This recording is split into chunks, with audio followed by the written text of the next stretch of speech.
Alors, coucou, salut mes loulous, j'espère que vous allez bien chez vous. Moi, je vais bien par la grâce de Dieu.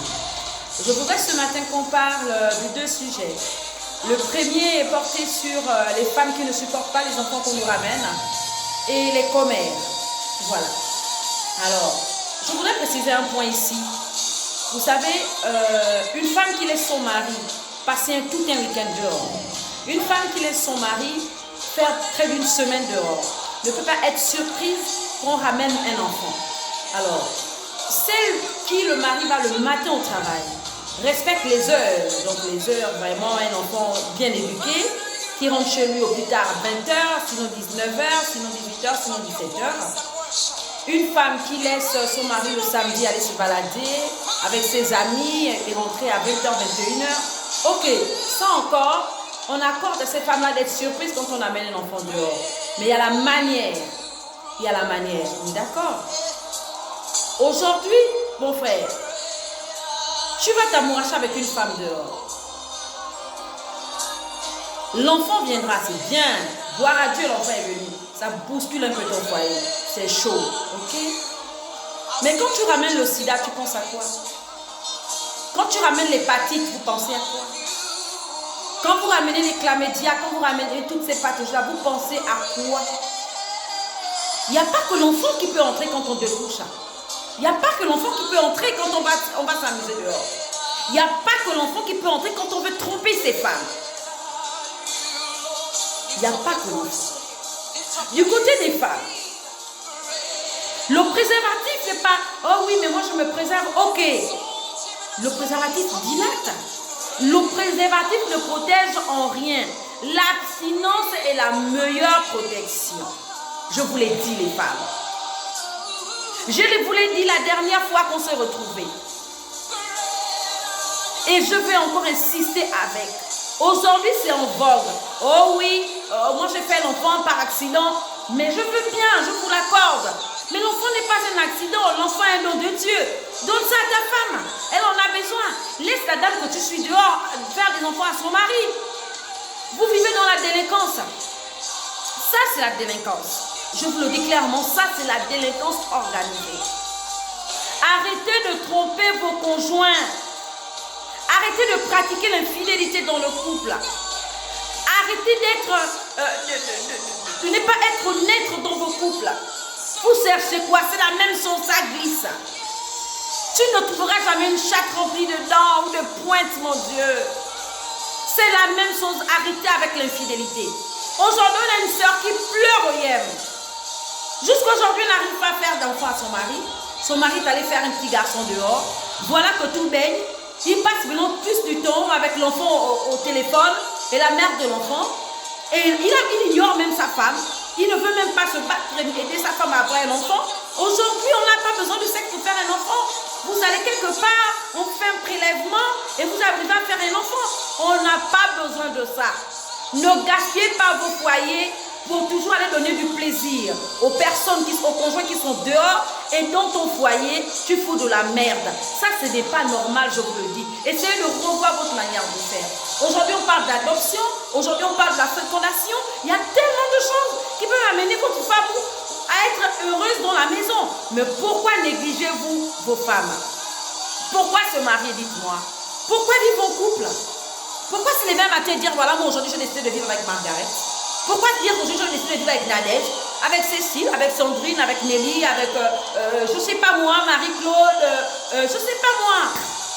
Pourquoi se lever et décider de vivre avec ces filles-là? Si vous pratiquez l'infidélité, si vous pratiquez la manipulation sexuelle, si vous êtes possédé par l'esprit qui ne vous retient pas quand il faut pisser, vous allez vous envoyer en l'air dans tout Libreville.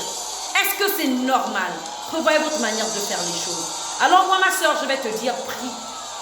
Vous savez, moi, je n'ai pas d'autres conseils que je donne aux dames qui viennent discuter avec moi. Ce n'est que la prière. Toutes les fois que j'ai des problèmes dans mon foyer, je fléchis les genoux au sol. C'est dur, mais je prie. Je ne suis pas entrée dans mon foyer pour sortir. Surtout pas pour une histoire de quelqu'un. Vous savez, la dernière fois, la petite histoire, quelqu'un m'a envoyé un message. Je rigole, hein, parce que ça, je n'ai même pas parlé à mon mari. Pour moi, c'est des bêtises, Messenger. Ah ça, oh. Donc, c'est toi, sa femme. Bon, j'ai rigolé. Ça marche avec moi. Allez, envoyez des messages. Envoyez-moi même des messages où vous êtes même ensemble. Ce n'est pas mon problème. Envoyez-moi même des messages où vous allez même vous marier. Ce n'est pas mon problème. Je suis mariée monogamie. Je suis l'épouse de mon mari. Le reste, ça ne m'importe peu. Vous êtes mal tombé parce que vous n'êtes pas tombé sur celle qui confesse le divorce. Je ne bougerai pas, je suis assise tranquille, ça ne la point. Donc si quelqu'un s'amuse à m'envoyer des messages, vous êtes mal barré. Aujourd'hui, le sujet, ce n'est pas moi. Aujourd'hui, le sujet, c'est ma soeur qui pleure au Yémen. Aujourd'hui, le sujet, c'est ma soeur qui vraiment pleure. Elle aime son mari. Son mari est allé faire une gâterie dehors. Et en faisant son mari, il enceintait la petite. Là-bas, ça devient le ciel, ça devient le paradis. On ne s'occupe plus de la femme, on est tous dirigés là-bas. Et ces imbéciles-là, ces impolis-là, ils ne respectent pas la femme qui est à la maison. Ils menacent quand on se met une femme amour. Une femme qui veut même récupérer l'enfant, même pour dire non, amène-moi le petit garçon, je vais garder. Mais quand on tombe sur des sauvages, on a fait la sauvagerie devant nous. On est d'accord. Alors ma belle, fléchis les genoux sur ton homme. Fléchis les genoux sur ton homme. Et je peux te dire que tu auras un enfant. Je te le garantis. Au nom de Dieu, tu auras un enfant. Si tu pries, tu demandes à Dieu, ne sois pas fatigué, ne sois pas fatigué. Sarah bien accouché à 90 ans. Tu as quel âge? Tu n'as même pas encore 45 ans. Tu me dis que tu n'as que 43 ans. Alors à 43 ans, on peut faire des enfants. 43 ans, 90 ans. Mais regarde un peu cet écart. J'envoie la bénédiction à toutes les femmes qui pensent qu'elles ne peuvent pas faire des enfants. Vous allez enfanter. Croyez seulement à l'enfantement. Et Dieu va vous bénir. Maintenant, vous les hommes qui passez tout le temps à pavaner. Oh, ah mon diable. Ressaisissez-vous. Parce qu'en dehors des enfants, on prend les mauvaises maladies. On ramène le sida à la maison. On ramène l'hépatite. Je vois laquelle des beaux couples, des jeunes qui meurent aujourd'hui. Il faut les voir mourir là sur Facebook, mon Dieu. Oh, il est mort de l'hépatite. Il est mort du sida. Et il faut faire très attention. Même entre amis, hein. Même entre amis, je vous le dis, faites très attention. Quelqu'un peut très mal une hépatite. Quelqu'un peut très mal un virus. Il ne te dira jamais, oh tiens, voilà. Et tu te chopes un microbe. Après, tu vas accuser ton mari. Tu vas dire, voilà, qu'est-ce qui s'est passé? Faites très attention. Les gens ne sont pas sérieux. Les gens ne sont pas sérieux, je vous le dis. Il faut faire très, très, très attention. Alors, ma soeur, moi, je termine avec ta vidéo. Maintenant, je vais me rabattre du côté des commères. Vous savez, ça ne vaut la peine de passer le temps à fouiller la vie des gens. Arrêtez avec vos histoires de fouiller la vie de gens. X a dit, oh, Y a dit, oh, tel est comme ça, oh, tel est ceci, oh. Vous partez où avec vos suppôts de Satan? Pourquoi vous passez le temps à dénigrer les autres? Pourquoi vous passez le temps à fouiller? Oh, même la prostituée dans la Bible, Dieu l'a restaurée. Si quelqu'un a été voleuse dans sa vie, si elle a été prostituée, si elle a été menteuse, ton problème est où? Elle a refait sa vie, elle a trouvé sa cote. Bon, tu prends ta bouche, tu vas mettre ça dans son couple. Qu'est-ce qui ne va pas avec vous? Pourquoi vous avez cette facilité de détruire les couples? Pourquoi vous aimez détruire les autres? Mon Dieu! Mais qu'est-ce qu'on doit faire de vous? Laissez les autres vivre en paix. Qu'elle a été bordel, qu'elle a été voleuse, qu'elle a été menteuse, ce n'est pas ton problème. Laissez les autres vivre en paix. Arrêtez de faire les commérages sur le passé des gens. Chacun de nous a un passé. Il arrive de fois, on fait des fautes. Après, on arrive à se relever. Alors, si quelqu'un se bat pour se relever, ce n'est pas un suppôt de Satan qui a quand même cherché à s'évader, venir détruire le couple des autres. C'est comment? Arrêtez avec.